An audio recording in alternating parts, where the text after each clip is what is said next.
Okay, so today we're going to go over setting up large format definitions in PrintSmith. I'm going to cover the actual large format printers and also the charges that are associated with them. So I'm going to go under my quick access panel to copy your digital definitions. Go ahead and open it up. And in here you'll see my list of current regular digital and my large format machines. I'll spread the window open a little bit so we can see a little bit more of it. So at this point, I'm just going to cover the large format aspect of it, so I'm going to start at the beginning here. So when you're figuring out a large format definition, we want to remember that with all the definitions in PrintSmith, the name reflects more of the type of work being done than it is reflecting an individual piece of equipment. So whether you're running it on an Epson or a ViewTech or a Raztech or whatever it is that you're using as far as your printer goes, it's really not relevant to the name of the actual definition. We're trying to describe a type of job that you're producing. And in this case, we're calling it large format square area. You might call it the posters. You might call it rigid billboards or things to represent the actual type of job that you're doing. So that's what this field right here is for. The field that I have next to that is the ID number. And all the ID numbers for really is to associate multiple definitions to the same piece of equipment. So in this case, if I have a large format machine, one I calculate by square area, maybe one definition I calculate by the number of copies because it's a different type of printing, but it really is the same machine. This number here will tie those definitions to that one piece of equipment when I run my work in progress report so that I can see how much total time I've calculated on that one particular piece of equipment. The machine name field is the actual piece of equipment itself. And we've added this field right here so that on the job ticket, the operator will know what piece of equipment that this was estimated on to be produced, just to make sure that they understand where it's to run, whereas the name field might be a little confusing for them because it doesn't really describe production specs. Below that, we have our output description. This field was added so that you have the ability to change what the customer sees when they get their estimate or invoice. So if you wanted to say printed instead of copied, that's what you can put in here. You might want to call it digitally reproduced, whatever verbiage you want to use here so that when the customer gets the invoice, that's actually going to be part of the description itself. And that's one of the reasons why this isn't capitalized, because this actually comes in the middle of a sentence rather than at the beginning. So you want to make sure you don't capitalize this particular word right here or whatever it is you put in here. The next field is the production location, and this is if you have our add-on tracker module, because tracker has the ability to automatically update where the job is at any point in time, depending upon who has logged into that particular function. So in this case, whenever someone's getting ready to produce a job that's on a large format printer and they click the start button, it's automatically going to move it to the location called running large format so that some of the other people within the company can actually go into their system, open up their pending list, and see that the job is actually on the machine as they speak. It's also a way where if you're using our PrintSmith site module, you can actually update the location so your end customer or your customer's customer can actually see where a job is at any point in time. Below that is the OEM device ID. This is if you're going to integrate PrintSmith with one of our fiery RIPs. In this case, it would be the fiery XF, which is what runs our large format pieces of equipment. So if you're choosing to do so, you would go ahead and fill in the information here, the IP address of that particular machine, and you also have to remember to turn on this button right here saying it's an integrated device so that PrintSmith knows that you are integrating it with one of the fireys. And by doing this, what will end up happening is that when you create a job using this definition, you'll actually be able to submit those job specs directly into the fiery XF for output with actually not having to re-enter the specs again, such as the substrate you're running on, the number up it's going, the number of prints you're making, or what other information you have in the job. That will actually go straight over to the fiery RIP if you're using the integrated device. Below that is the cost center. This is if you have our PrintSmith scheduling module. I'm telling it that whenever I schedule a job using this definition, schedule it on my ViewTech device. So that's all it's going to do, is it's going to know that whenever I use this definition, that's where it gets scheduled, so that it's going to go to the proper field whenever I'm looking at my current schedule. To the top right, I have the ability to attach charges to a definition, just like I would for my other definitions. I can go ahead here and I can set up where I want to maybe add a RIP to the machine. I might want to attach digital ink to this particular piece of equipment. I might want to add some design to it. So, here I'll add some pre-flight, and let's see what else I can add to it. I'll add some design time to it. I'll add some typesetting. So I can add up to 10 charges to this definition that will get automatically added to a job whenever I use it. So you can see right here, here are the 2 charges, and it's going to show me what the 2 of them are. So anytime I use it, those 2 items are automatically going to be added to the price of the job. Below that, I have my waste chart. So I have the ability to add some running spoilage to this particular definition that I'm using. So by opening this up, I can go ahead and click on one, and if I want to create a new one, I can just click on the new button. Or if I want to use one that's already here, so maybe I want to use my normal coverage waste chart, you can see once I've added it, now I can actually open up the chart, and it's going to show me basically, based upon the run length, it's going to show me the amount of spoilage that it's going to go ahead and add to it. Okay, I'm going to skip these for the moment, and I'll come back to them. But for right now, I just want to mention that we have our large format selection here. This is what tells the program that this is a large format device. If I turn this off and I switch to color black and white, you'll notice that some of the fields down here are changing. Okay, you'll also see that when we do our methods, right now I have the top methods available that are for our standard digital machines. When I go to the large format, I get a different grouping of them, because the top ones are calculated by prints or originals or copies, whereas the bottom ones are calculated by area. Okay? So once I have that, now I want to set up some parameters first before I start figuring out how I'm going to sell these. The first thing I have here is my length per minute. And this is a linear measurement. So what I'm going to put in there is how many units of measure this machine can put out in a minute. Now, I say unit of measure rather than inches. This is because if you're using the metric system, it might be centimeters, it might be millimeters, or in our case, it would be inches. So I'm saying here that this machine is capable of putting out 5 inches per minute. Okay? And I can actually have a partial if I want to. It can be 5 1/4, a half, or whatever measurement I want in there. Below that, I have my monthly burden rate. This field is to tell the program how much of the monthly overhead this machine is going to carry. So in this case, I'm saying $5,000 a month of my overhead, which is my rent, my utilities, my non-production personnel, all the things that I have to pay that I can't directly bill to a job has to be recovered somehow. And what I've done is I've taken all my overhead and I've distributed it amongst all my different pieces of equipment that I can bill. In this case, I'm saying this particular piece of equipment is going to cover $5,000 of that overhead, and that's the number I want to put in here. Below that, I have my monthly labor. This is the operator. What do I pay that operator per month so that the program knows that it has to account for this person's salary? My click cost really doesn't apply to large format because you don't pay by clicks.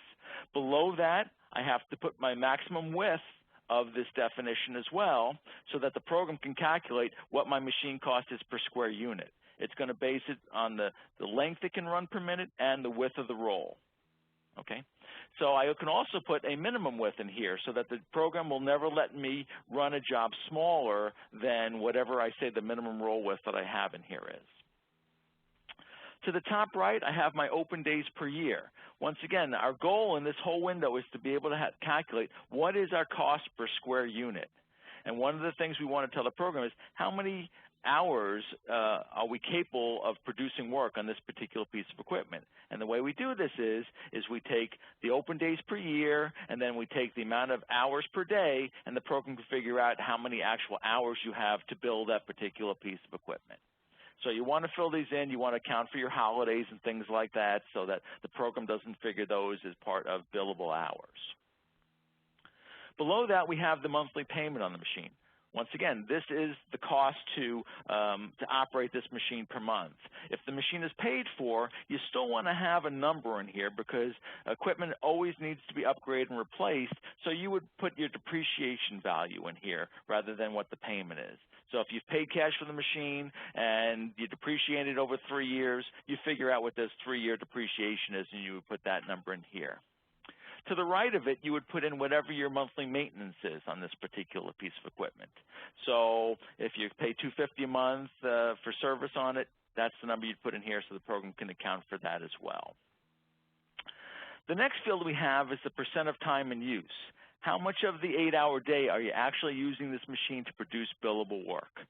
So this is kind of an approximation number because it's not an exact science, but you want to be as close to the reality as you can because, once again, the percent of time in use is going to affect what your machine cost per square unit is.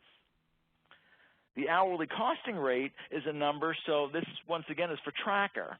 If you're using the tracker module, the program is going to say that this job should take a half an hour. But it needs to know what the hourly rate of the machine is because what happens if it takes 45 minutes instead of the half an hour? The program already knows what the cost is for the time it was supposed to take. Now it needs to know what the hourly rate of the piece of equipment is if it exceeds that time.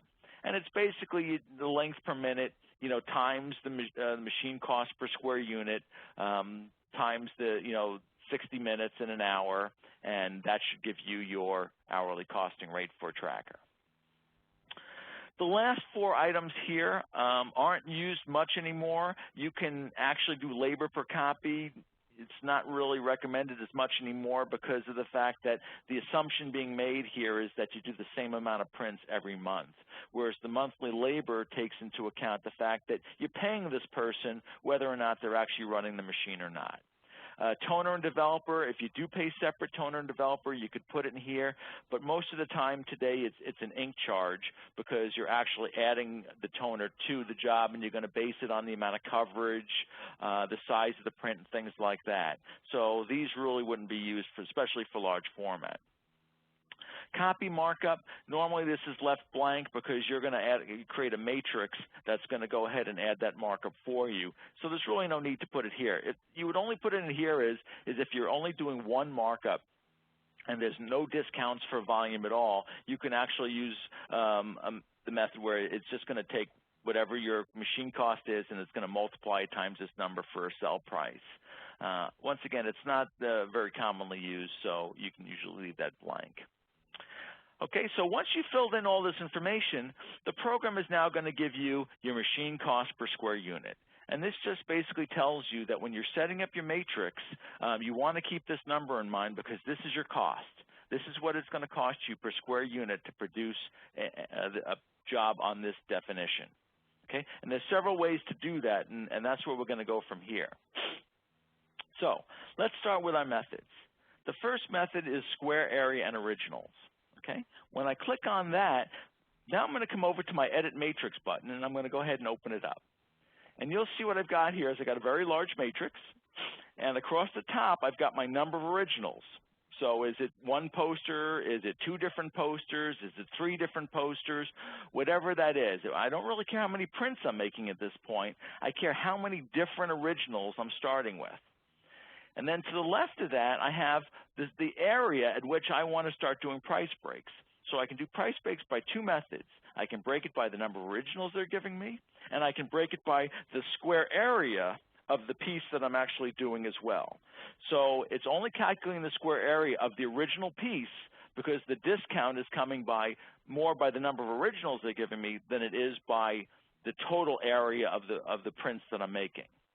So if my piece is 24 by 36, then I'm going to calculate, and I'm going to use my calculator here real quick so I can come up with this number, and you won't see it. So I'll say 24 times 36. So that's 864. So in this case, it's just going to go to my field right here, my 144, because it's not, it's going to go, you're just going to use my 1440 method because it's from 144 to 1440, so my 864 falls in between. So it's going to come to this number here. Doesn't matter how many prints I do, it's only basing it on the number of originals. And then I'm going to come to the right, I'm going to look at what I want to set my pricing for my square unit of measure. And in this case, I'm doing square inches, and I'm going to fill in all the fields, and I'm going to determine what my price breaks are going to be based upon the size and the number of originals. And what I want to keep in mind here is that if my machine cost per square unit is 3.119 cents per square inch or unit of measure, I want to make sure that I really don't go below that. And you can see, according to my matrix right now, is I do have numbers that go below my cost. So I want to be careful of that because obviously everything we do we want to do for profit, so we don't want to go ahead and set up my pricing so it's going to actually fall below cost. And keep in mind, this does not account for paper as well. So this is just my cost to run the piece of equipment. My next option is total square area. Now when I open this up, you'll see that my matrix is a lot different. It's only one column because all I'm saying now is I don't care how many originals I get or how many prints. All I care about is when the whole job is done, how many total square inches or centimeters have I done, and that's where it's going to come down here to find the price on my matrix. So if I did 90,000 square inches, it's going to come down and it's going to look at my 100,800. It's going to come to the price right here, and then it's going to do the math to come up with my total prices for the particular job. And always remember, these are up to numbers. So it's up to 144 uses this number, 145 up to 1440 uses this number, and so on down the line. You don't have to fill in the whole matrix if you don't want to. You can stop at any point you choose to do so. At the bottom below the line, here's where you'd put in, okay, for every unit of measure after the end of my matrix, what do I want to charge at that point? So this is kind of your infinity numbers from whatever your end number is on the matrix on.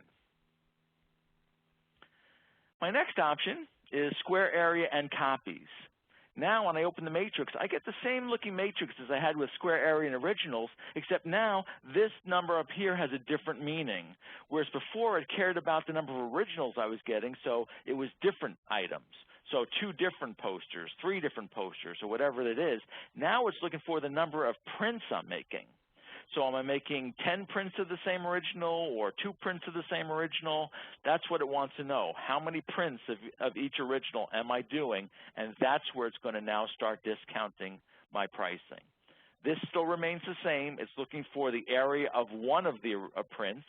So that's what it's going to base this price on. And then it's going to discount by the more prints you make of each original, the cheaper the price is going to be for each one. My last option is square area per copy. Now this one here looks the same as the total of all copies or total of all square area, except now this number has a different meaning. Instead of 144, this might be 1 print. Instead of 1440, this might be 5 prints. So now it's not basing the price on the square area that I'm doing, it's basing the price on the total number of prints I'm doing. Okay, it's still going to calculate my price by square area, but it bases the discounts on the number of total prints. Okay, so that's what the last option is. So I'm going to put it back on total square area where it was, and let's keep going. So below that, just so you know, this is where you want the dollars to go for this particular piece of equipment or this definition. In this case, I'm saying I want it to go to my large format sales category, so whenever I use this definition, that's where it's going to put the dollars. Okay? All right, let's move on down. Let's talk about the second side before we go into the matrices. So we have several options for calculating a second side price. So if you have a printer that can print on both sides, I have the option to not change price. Not change price means the second side is free. There's no additional charge to the customer for printing on the second side. Using the first side rate is basically saying at 144 square inches, if it's 2-sided, take this number and use it for the second side as well as the first. If I use the second side rate, when I open up the matrix, I now get a second column. So in this case, I'm going to say, if it's a one-sided job, use this price. If it's a two-sided job, use this price twice. And you can see I'll put in a different number here, 0.04. So the thing that you want to remember is this matrix is the price per side. So if it's a one-sided job, it's going to use this number. If it's a two-sided job, it's going to use this number twice. It does not add the two columns together. Okay, so you want to really be careful to make sure that this number doubled is the actual price that you want to sell this particular definition at. My next option is counting as more originals. Whereas currently, if I say that I have 1 square foot or 144 square inches, it's going to go ahead and use this number twice. That's using the first side rate. If I say counting as more originals, now it's going to treat it as if it's 2 pieces rather than one piece twice. So rather than counting this the 144 inches twice, it's going to say it's 288, and it's now going to move further down the matrix, so the customer is now going to get a better price. So rather than one print two-sided, it's going to look at it as if it was 2 prints one-sided. So when they're using this method, it actually gives the customer the benefit of the fact that they're doing more square inches or square units of measure, so it's going to move it further down the matrix and give them a better price. The last option is using side two-factor. That's if you want to just go ahead and say, you know what, whatever my first side price is, I want to multiply it by whatever factor I put in here. So I can say that I want to do it as, maybe a 1.5.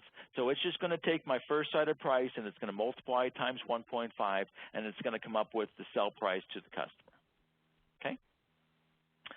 All right. So once I've decided on my side two factor or my side two pricing, I now can determine how I want to handle stock. So I can either include my paper in the rate so that there's no additional charge for paper no matter what I use. I can go ahead and do marked up stock cost. So what it's going to do now is it's going to add paper to my large format pricing just like it would for a printing job. So whatever the price is per square unit that I set up in my stock definitions, it's going to go out and figure out how many square inches of material I need, and it's going to go ahead and add it to the price that comes off of my matrix. I do have the option to use a different markup for this particular definition if I want to. So if when I use this, I want to change my markup to something else, I can come here, say, use a different markup, and I can put in like a 1.2 in here, and it will use this markup rather than the one that's already in the stock definition. My next options are from copy 1, copy 2, and copy 3 in stock definitions. Since I'm doing a large format definition, I would want to use copy 3 in stock definitions. And this is where I'm going to manually put in how much I want to add for the stock for this definition. So if I go into my stock definitions, and I'll go ahead and I have my rolls here, which is my large format stocks, and I'm going to go ahead and I'll just pick the canvas one that I've selected here. Under my pricing options, I have my large format right here. And here's where I can manually say, you know what, I want to add, 3 cents per square inch or square centimeter, whatever I'm using whenever I use this definition. So rather than go into my specification and pricing and tell it, what my costs are and add a markup to it, I'm manually saying how much I want to add for this particular stock. This way, if maybe, you do one stock, you feel that you can get a higher profit margin on it than you would another stock, you can come in here and say that you want to actually add a specific amount of money rather than just what a normal cost plus would be. So that would be your copy of 3 in stock definitions. You wouldn't use the 1 and 2 because those are for your standard digital definitions and don't really apply to large format. Okay, so I'll leave it as marked up stock cost for now. All right, so the last thing we have to cover is how do we want our matrix to work? Matrix's copy cost means whatever the numbers I put on the matrix, okay, this is going to be my sell price to the customer. I'm not adding a markup on it. I could if I want to in this copy markup field right here, but it's just an individual markup. So most of the time a customer that uses copy cost is going to go ahead and put in their sell prices right here. And they're going to put it some number that's above whatever their cost per square unit is. The program is still going to calculate what the profitability is on the job based upon the number you're selling it at and the cost that the program has determined in here. So you will see profitability by putting in your sell price right here.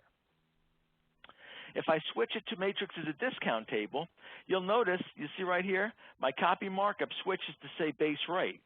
So what I'm going to do in here is I know my cost is right here, so I might say my base rate is 0.05 per square unit. And then when I come into my matrix, I'm going to come in my matrix and say, okay, now that I know this is my sell price, at this number, I want to do it at a 200% markup. At this quantity, I'm going to do it at a 90% markup. At this one, an 80% markup, and so on. Actually, I'm going backwards. This is a discount. So I want to do, this is 100%, and this is going to be 0.9%, this is going to be 0.8%, 0.75. So what I'm doing is I'm telling it, this is my base rate, how much do I want to discount it based upon the quantity that the customer is adding. And so these are multipliers. So what it'll do is it'll take the 5 cents, it'll multiply times 1, and it'll stay at 5 cents.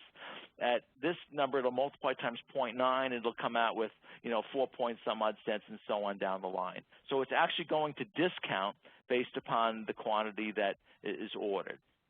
If I want to do the markup, I won't save this. Then I would use matrix as a markup table. That's the one that goes the other way, where you say, I still have my base rate right here, but you'll notice what the program did was, is it took my machine cost per square unit and it automatically filled it in as my base rate.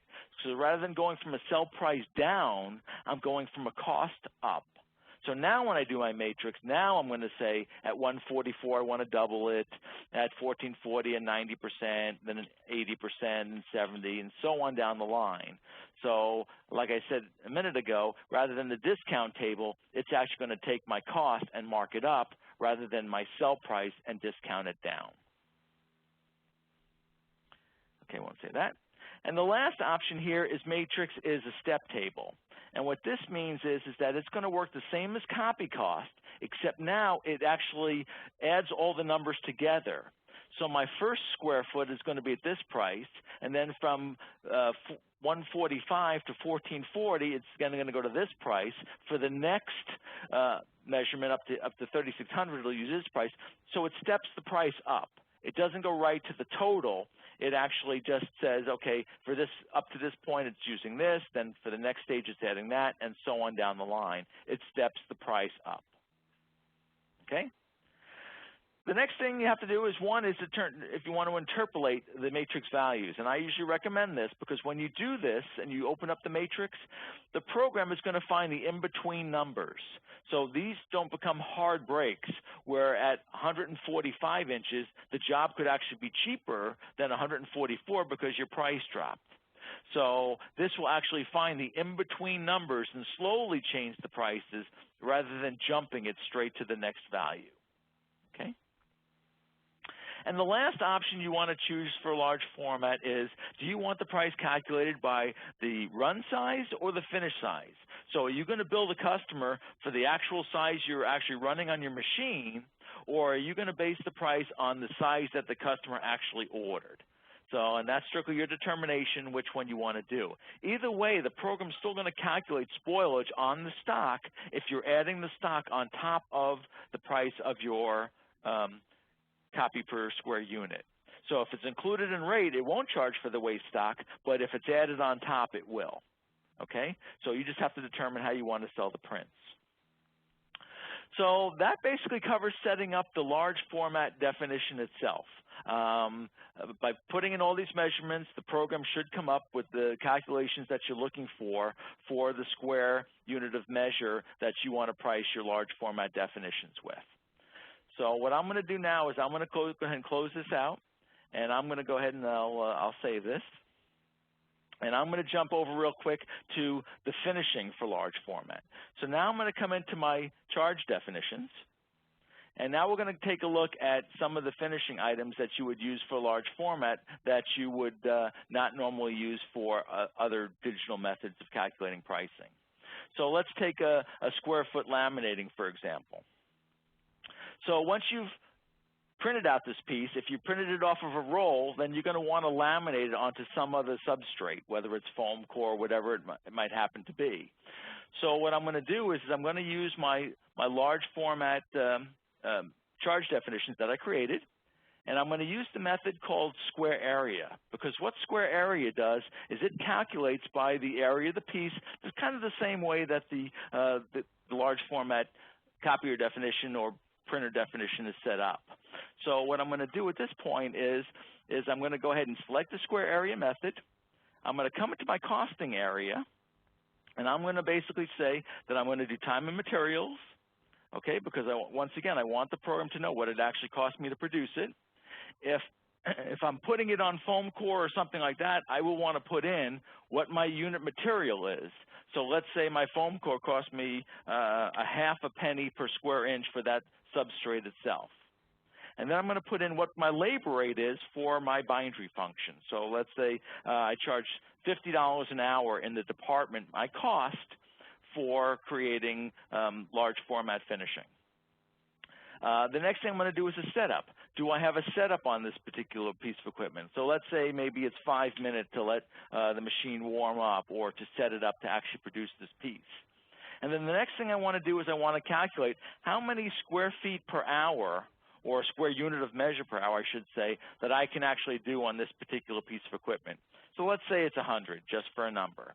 The program is then going to tell me, okay, what my setup cost is and what my cost is per my unit of measure that I set up. So in this case, it's saying 50 cents per, square inch or square centimeter, or whatever I've calculated. Once I have this number, now I can come in here and I can set up my pricing. So one of the things I can do is I can say I want to do this as cost plus. So if I do it as cost plus, here's my cost per doing it, and maybe I say I want to add a 50% markup, and you can see now my sell price is 75 cents. My setup is $6.25, and I'm saying I want to base it upon the area of 1 square foot in this case, which is 144 square inches. So depending upon what your unit of measure is, this number would change to reflect that. I can also say I want to manually set the pricing, so I can come under my piece pricing here. And in this case, I'm saying, you know what, even though my sell price at 50% markup would be 75 cents, I'm going to go ahead and just say I want to do $2 per square foot in this case, and that's what I'm going to charge it based upon. I also now need to tell it what I want to base this on. Am I basing it on the ordered quantity or the amount of actual prints I'm running on the machine? In this case, I'm going to say it's based upon the number of the ordered quantity the customer is looking for. Colors and size are irrelevant in this case because I'm mounting it to a board. Do I want to base it on the sheets or the number of originals the customer gave me, or the actual number of prints that I ran out off the machine, because I might be running it 2 up or whatever I'm doing. In this case, I want to base it on the number of originals the customer gave me. So based upon this, the program will know how many prints that I'm actually mounting, and it's going to base it on this price. The next thing I need to decide as well is once again, do I want to base my laminating on the run area of the piece or the finished size of the piece? Normally for finishing purposes, it would be the finished area. I can charge a minimum charge if I want to. In this case, I'm saying $20. And this is all I really need for the program to calculate my price for me. Okay? So this is the way I would set up a square area finishing. The other type of finishing for large format would be a linear calculation. So let's say I'm laminating by, let's see if I have a setup here for, I don't. So I'll go ahead and use my linear laminating. So if I want to do a linear calculation, I can set it up, say I'm going to basically say that it's a linear charge. So what I'm going to do is I'm actually going to make a new one because I'm going to use one, I'm going to make one for grommets because that's pretty standard in large format work. And what I did to copy that one was I just held down the Option key on the Mac or the Alt key on the PC, and I just clicked and held and I dragged it down. I could also just hit the duplicate button and I copied it that way. And here I'm going to type in what I want to call the name of this one. I'm going to say it's grommets. And I believe it's with 1 T, but I won't swear to that. Once again, my production location, this is for tracker. If you want the program to calculate where the job is at any point in time and you're using our tracker module, then I can go ahead and put it in here. Maybe I want to say it's bindery in progress. I might have one called large format finishing in progress. My cost center, once again, this is going to be for scheduler if you have it, and I don't know that I have one called, we call this one laminating. Actually, it's more going to be like miscellaneous bindery. I don't have one, so I'll just say laminating for now. Okay. Now I'm going to use the method called linear, because linear is going to calculate an edge of the piece rather than an area of the piece. So for grommets, I'm only going to put grommets around the outside edge of my poster or my banner. I'm not going to put it in the middle, so I don't want it calculating it by area. I want it calculating it by the edge. So my quantity is going to be quantity because I want to know the number of grommets to 1-to-1 ratio. All right. I have a field here for base linear quantity. This is for if I want to go ahead and say, you know what, I need a grommet at the starting point. It's not like I'm going to say I need a grommet every 12 inches or 12 centimeters, whatever it is. I'm going to say I need a grommet at point 0. So wherever my starting point is, I want the program to add for one right there. The next thing I'm going to say is, okay, in sets of, at what intervals do I want the program to calculate another grommet? So I'm saying every 12 inches, add for an additional grommet that you're calculating. Okay? I'm going to say, in this case, maybe I'm going to charge 50 cents a grommet. And once again, I would set up my costing to begin with. And I'm going to set it at time and materials.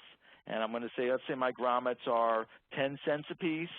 And my bindery is $50 an hour. And maybe there's no setup on it. And I can produce, let's say it's 200 grommets in an hour I can apply. And in this case, it's going to tell me, okay, my cost per grommet is 35 cents. And so you can see my pricing actually here is pretty good at 50 cents a grommet sell.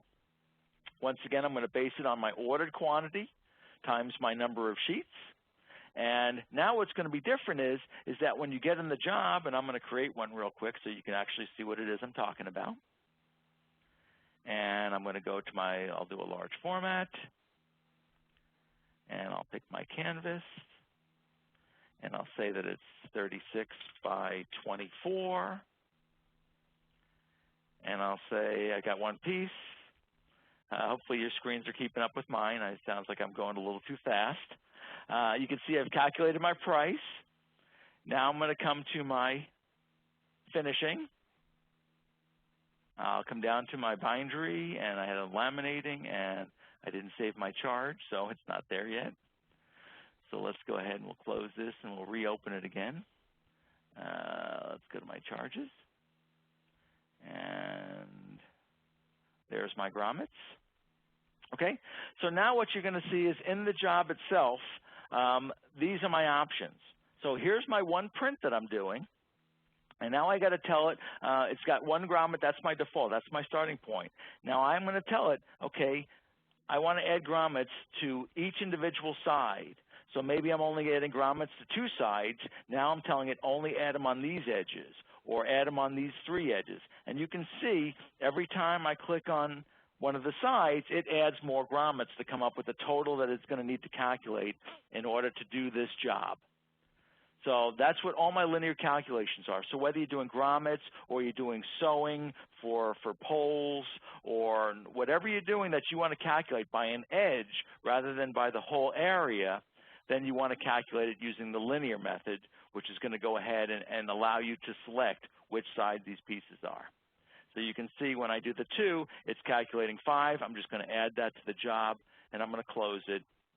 And you can see here's my price for my large format area, and it's adding my charges along with it.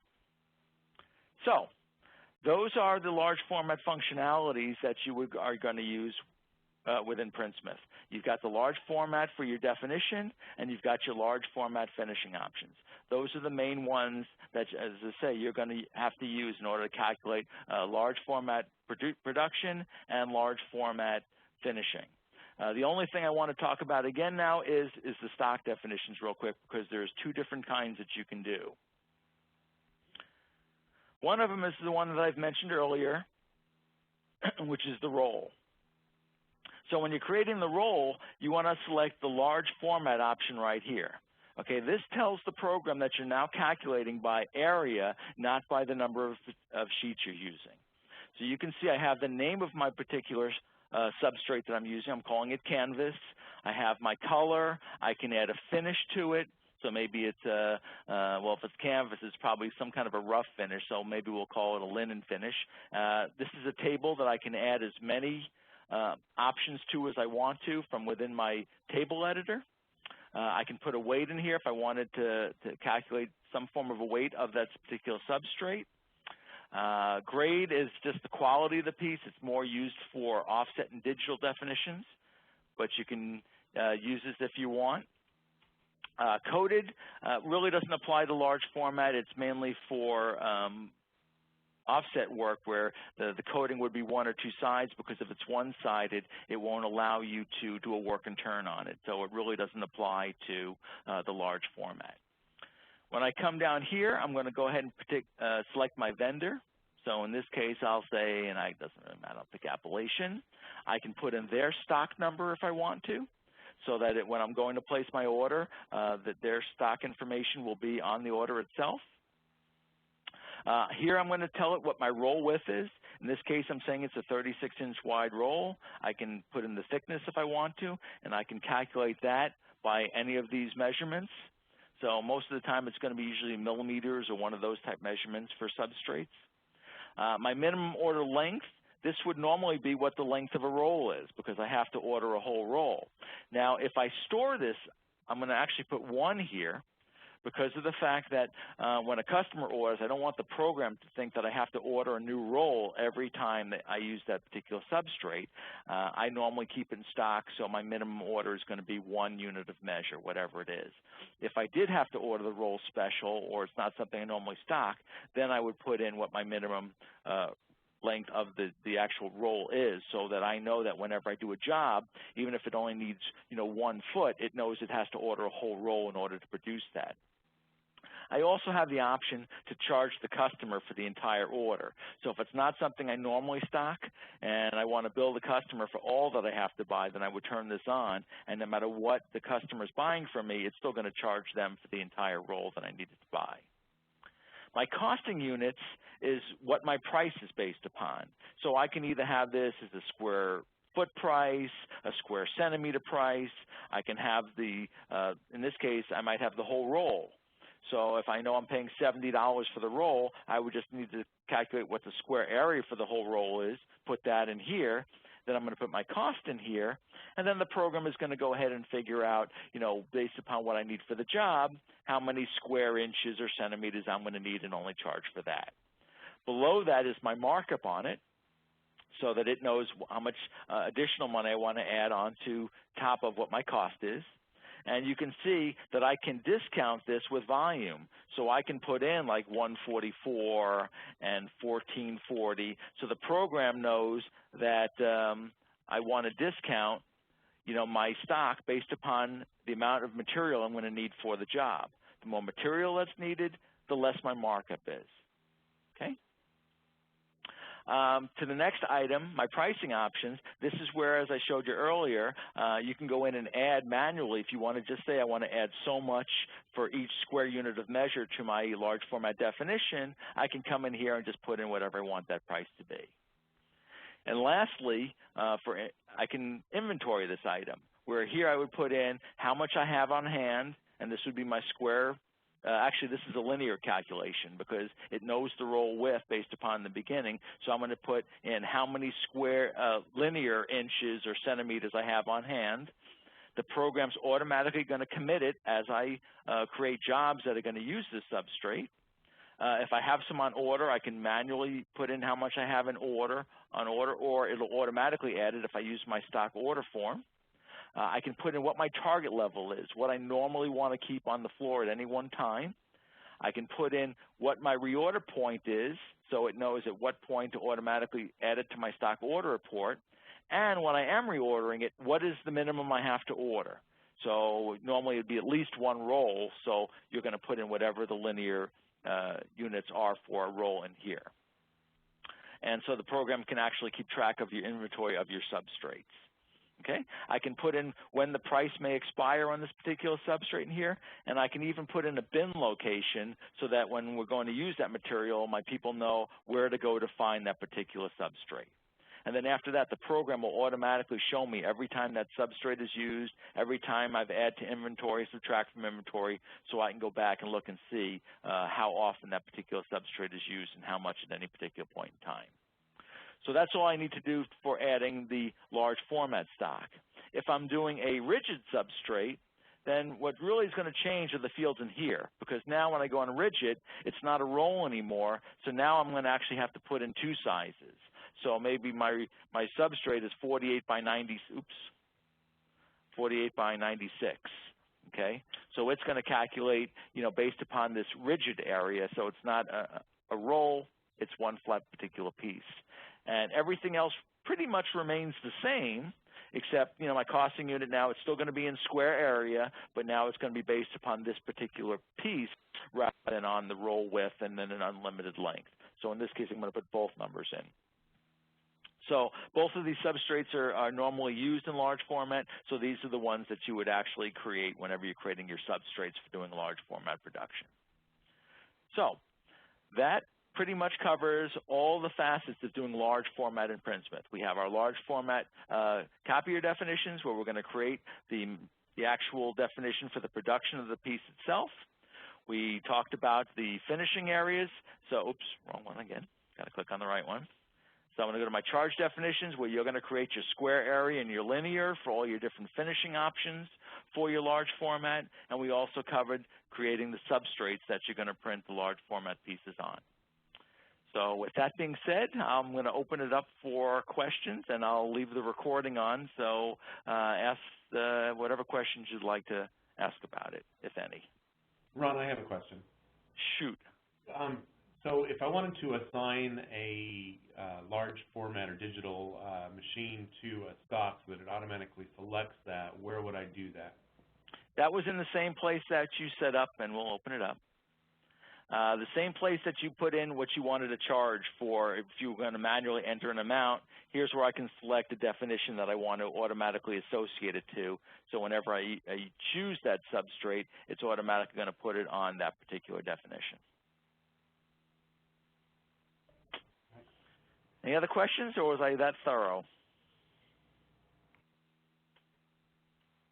I guess I was that thorough. Okay, I'm going to go ahead and stop the